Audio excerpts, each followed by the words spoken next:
So, so I actually have a couple more questions that I will be asking Tasha, and then of course I will be, of course, giving my input too.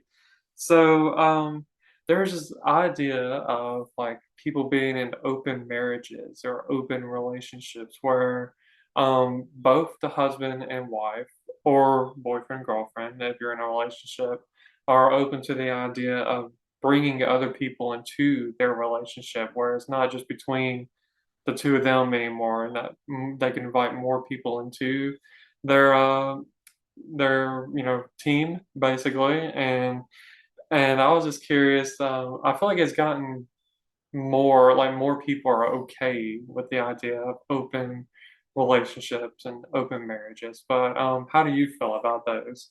I honestly feel like, in my perspective, this might be like what y'all don't believe, but I feel like it's wrong. It's wrong to you know, I mean, it's whatever y'all believe, but in my heart, I believe, if you're dating somebody, it's between you and that person.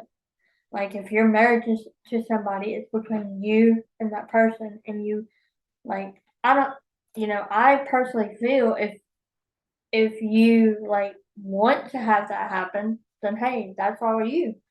But in my heart, like I'm just a one type person. Like sorry about that. Um, but it's like a one, like one person, one team. Like you know what I'm trying to say. But I don't believe in open marriages or open relationships. It's just not my this is not me. Oh yeah, yeah. So I definitely agree to that as well because I just feel like it just brings a whole lot more messiness out of the situation, and I just feel like it's very unhealthy, and I feel like it's very unfair to the people that you're trying to throw into the primary relationship. Like I guess like for example, like if I was married and maybe my wife wasn't a good listener. Like maybe I feel like I would talk to her and she's not really listening to me. She's just on her phone or she's just, doing all these other things and like, oh, sorry, what'd you say? And stuff like this. And so then I started trying to seek out another woman that maybe would listen to me more. And then you throw her into the mix. So then there's you and there's your wife and then there's a side chick, we'll call her, Right. or mistress that, people like to throw those names out there. So there's, that gets thrown into the equation. And I feel like that gets messy because then it starts feeling like the two women have to compete basically for Right. your love. And last I knew, I was not on The Bachelor, so I am not on a reality show. I am in the game of reality, and reality should tell me that my rose should go to my wife and Right. not to Right. and not to a side chick. Right. So I actually have like a little fun illustration that I want to play. So this is a random question. If you had the choice between eating a good piece of steak or green beans, what would you rather choose? Steak, of course. Okay, so I'm glad you said that because if you said green beans, this would not be a good illustration. So, okay, so imagine that you're at a restaurant and you are looking at the menu and you see of course the entrees and then you see that your entree comes with sides, two sides. So of course let's say you order a steak and you get it cooked the way you want it and then for your sides you get green beans. And for me personally, I don't know for you, but for me personally, when it comes to when my meal gets there, I like eating my favorite thing last. I feel like I like to, eat the sides first and Right. just kind of get that over with, and then like, yes, here we go, the grand finale. Like here's the steak.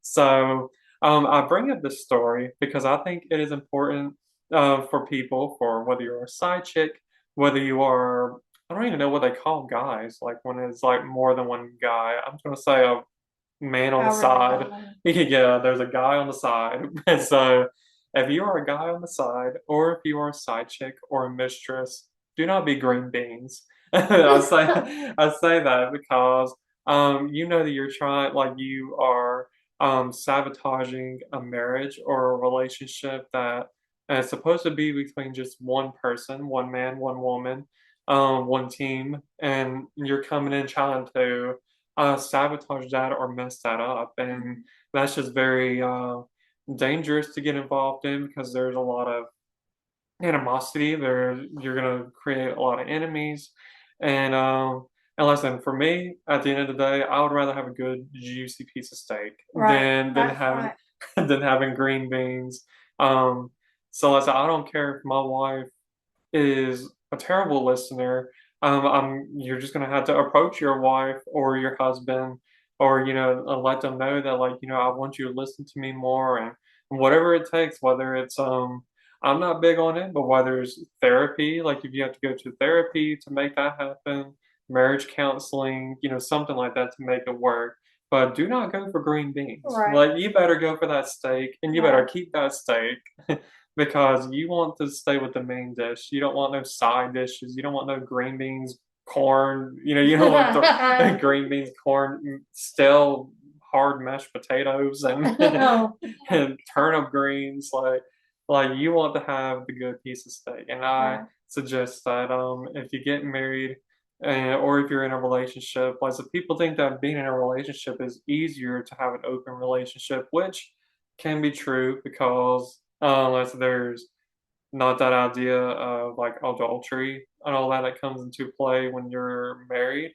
But at the same time, even a relationship is not good because I know even in my past, I was the main dish, but when I was in a relationship with somebody, there were some side dishes that were done in the relationship. Two times I was with this person, and green beans showed up. Green beans showed up into the relationship both times that I was with this person. So so darn you, green beans. But so yeah, so I know the importance of staying committed to one person. And even biblically, I think, as it supports one man, one woman, and being on one team. And I actually have a few verses that I'm going to read off of my phone. So for those that need more proof, as in, of course, the Bible is the word of truth, and as in there's no lie in here. The word's not going to return void to you. It's going to always give you like the truth, and it's going to give you um encouragement and all that great stuff. So I'm going to go ahead and read a few of these verses just to further point out how I feel like even God is against open marriages Right. and open relationships.